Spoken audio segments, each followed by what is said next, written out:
If you've decided to install solar panels on your home, the next step is to make sure that you're properly connected to the grid so that you have power whenever you need it. Meet Nick Smith. It's Nick's job to make sure solar homes are connected safely to the electrical grid. So Nick, why would someone need another source of power if they already have solar?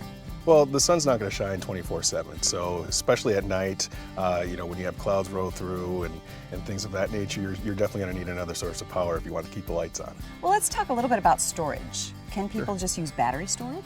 Storage has come a long way in the last 5 years, and I think it's got a little ways to go.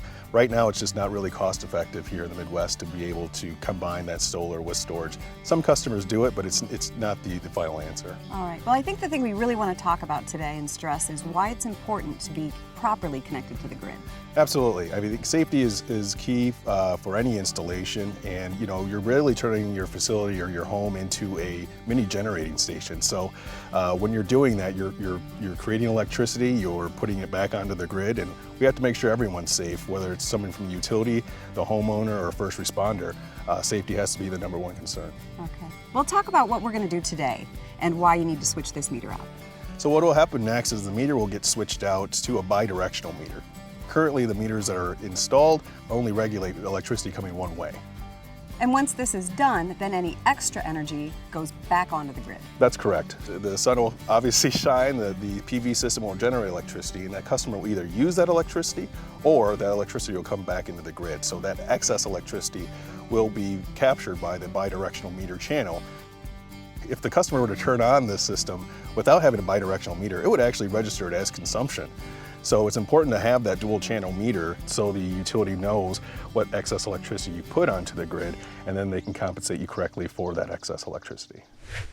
So as far as the switch out, what are the steps involved? It is fairly simple.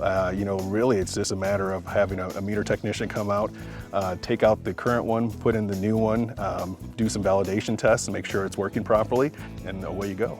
And then is switching out the meter the final step in the installation process? There are a couple of administrative steps that need to happen, but that is the final physical step that needs to happen for the installation.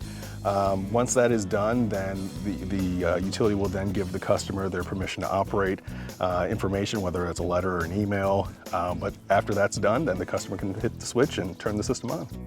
And what's the cost to the customer to have the meter switched out? So there's no cost to have the meter switched out, but there are costs to the interconnection application process, witness testing, things of that nature. So there are absolutely costs up front for the review essentially of the application and the installation.